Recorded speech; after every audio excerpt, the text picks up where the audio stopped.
Nahuli kam ang gitgitan sa kalsada ng isang modern jeepney at bus na nag-ugat umano sa agawan ng pasahero. Nakatutok si Joseph Morong.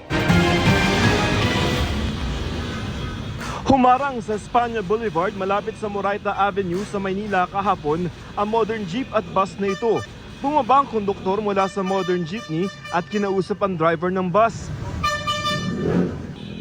Pero pagkatapos, dinikita ng bus ang modern jeepney.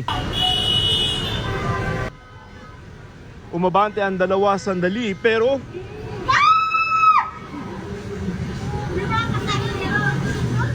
umabante uli ang bus na hinabol naman ng modern jeep.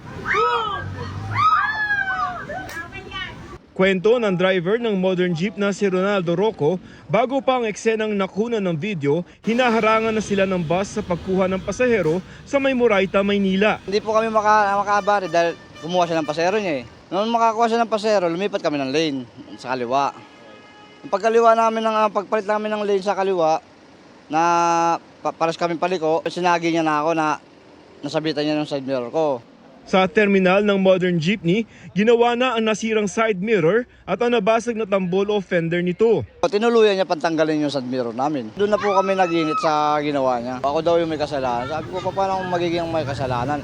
Eh, ikaw itong nambangga sa amin. Ibig sabihin nauna kayong banggain? Nauna po kami binangga. Inilagay na siya ng kanyang kumpanya sa 7 araw na preventive suspension nang walang bayad. Sinibak naman na ng kumpanya ng bus ang driver nito. Driver ng may problema. Nadamay pati yung bus na yan. Nakarating na sa LTFRB ang insidente at ayon kay LTFRB Chairman Atty. Chofil Aguaris III, magpapalabas ang ahensya ng show cause order sa dalawang kumpanya. Base na rin doon sa nakita ko, nakikita mo yung elemento ng road rage, yung init ang ulo ng dalawang driver po. It could endanger the life of passengers kung mag-escalate sa violence po yung ginawa nila. Ayon sa LTFRB, maaaring suspindihin ng 1 buwan ang parehong unit na sangkot sa girian. Pag-aaralan din kung nagsasapawan ng ruta ng modern jeep at bus na iniiwasan sa ilalim ng PUV Modernization Program. Sa ilalim ng route rationalization ng PUVMP, ilalagay ang mga nag-organisang mga modern jeepney sa mga lugar depende sa dami ng pasahero doon. We will evaluate kung magbabawas ka or i-reroute mo probably si jeep or si bus. Pero sabi ng parehong kumpanya ng bus at modern jeepney, kulang pa ang mga sasakyan sa lugar lalo na kung rush hour. Walang kinalaman yung ating unit. So nakita natin na may problema talaga is the individual, the driver. Baka pwede siya pakiusapan naman, yung driver naman. Tinanggal ko at sinod ko yung lisensya niya. Para sa GMA Integrated News, Joseph Morong, nakatutok 24 oras. Wala naging plano si Vice President Sara Duterte na panoorin ang ikatlong sona ni Pangulong Bongbong Marcos sa TV Man o sa gadget. Di po kayo manunood ng SONA? No. Busy ako sa mga activities dito sa Bohol today. Simula kaninang umaga hanggang mamayang hapon, hanggang mamayang gabi. So hindi ako manonood ng SONA. Nasa Bohol ngayon ang bise para anya makiramay sa pagpanaw ni Bohol Vice Governor Dionisio Victor Balite. Paraan anya ito ng paghati ng pag-asa, lalo pat Bohol Day doon.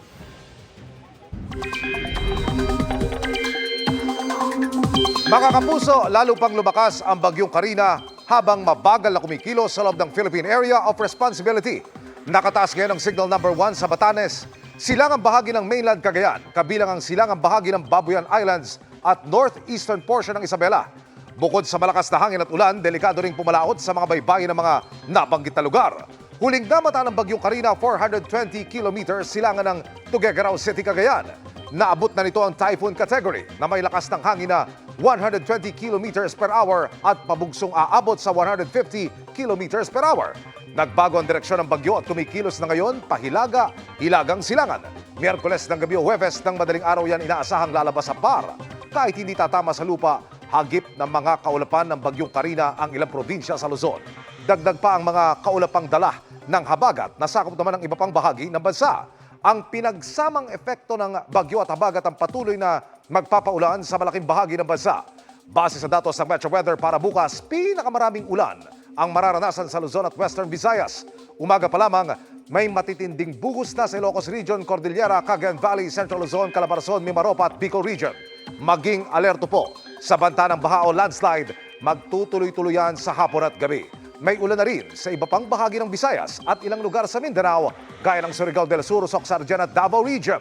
Halos buong araw ulit ang pag-ulan sa Metro Manila bukas, maaaring maulit sa gabi, kaya maging handa rin sa posibleng pagbaha.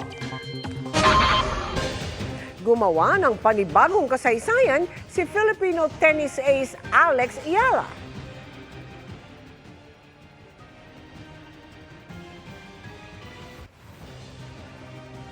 Yan ang winning moment ni Ayala na di na napigilang maging emosyonal matapos manalo sa single category o singles category ng ITFW 100 tournament sa Spain. Tinalo niya ang pambato ng bansang Andorra. Back-to-back win ang nakuha ni Ayala na dinomina rin ang doubles category kasama si Estelle Casino ng France. Sa isang post, nagpaabot ng kanyang pasasalamat si Ayala sa tagumpay na bunga raw ng kanyang hard work.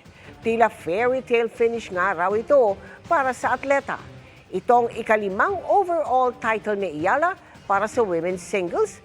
Siya rin ang highest-ranked Filipina singles tennis player na kasalukuyang nasa rank 143. Tinuldukan na ni US President Joe Biden ang kanyang re-election campaign para sa 2024 US elections sa Nobyembre.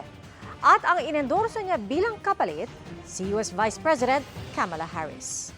Nakatutok si Maki Pulido. Well, let me say this as clear as I can. I'm staying in the race.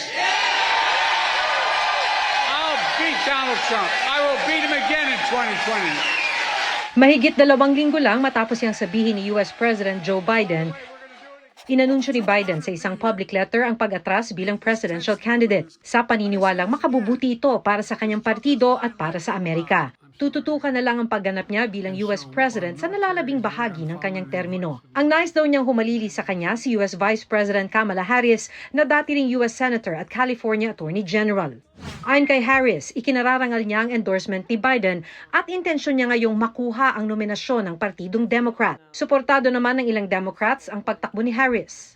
Ayon naman kay dating US President Donald Trump na presidential candidate ng katunggaling Republican Party, hindi na umano dapat tumakbong Pangulo si Biden.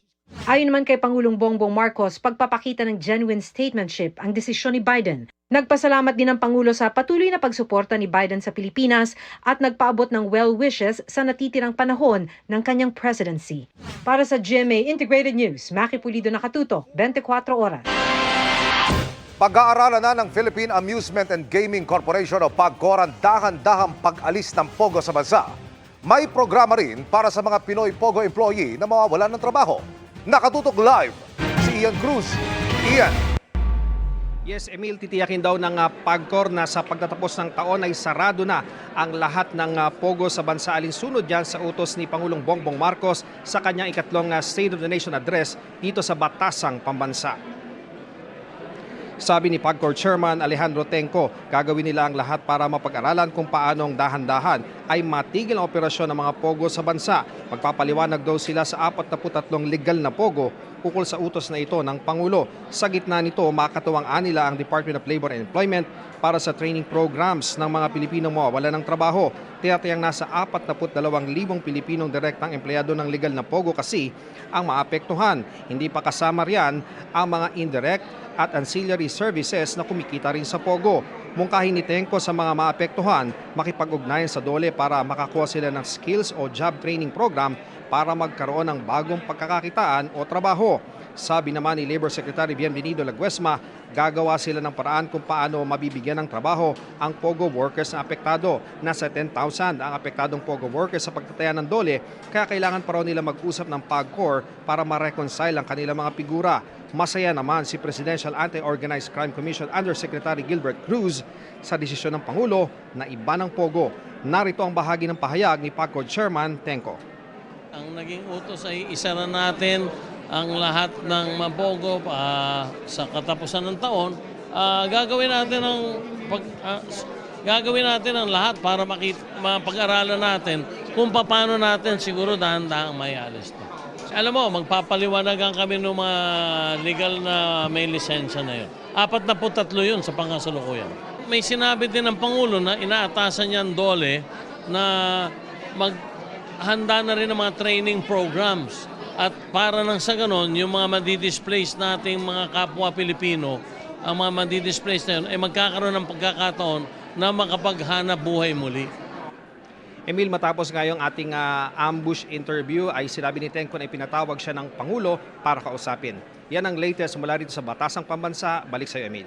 Maraming salamat, Ian Cruz. Good evening mga kapuso! Usap-usapan ang naging pag-reveal si killer ni Paco sa Widow's War. Pero hindi dyan nagtatapos ang mystery. Patuloy pa rin ang questions ng netizens sa ilang character na tila may itinatagong sikreto. Yan ang report ni Denise Abante ng GMA Regional TV. Hello? I know what happened. Sino to? Bagong sentro ng intriga sa Widow's War kamakailan ang karakter ni Benjamin Alves na si Basil. Nagpakamatay si Paco. Tinulak mo siya. Usap-usapan na rin ngayon ang atake ni Benjamin sa karakter na tila may itinatago rin.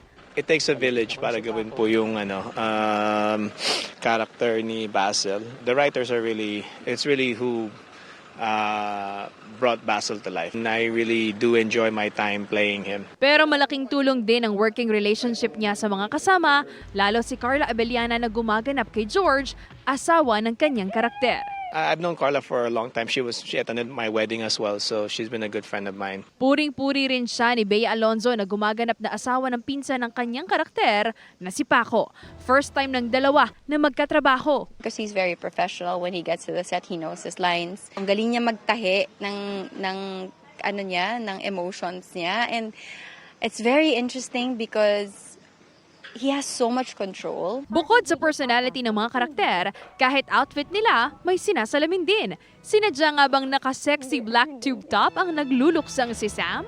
I think that's the aesthetic of the show. Kasama na din yung magagandang locations at mga yayamaning setup. Pati kasama sa production design ang aming mga kasuotan. As Sam evolves and as she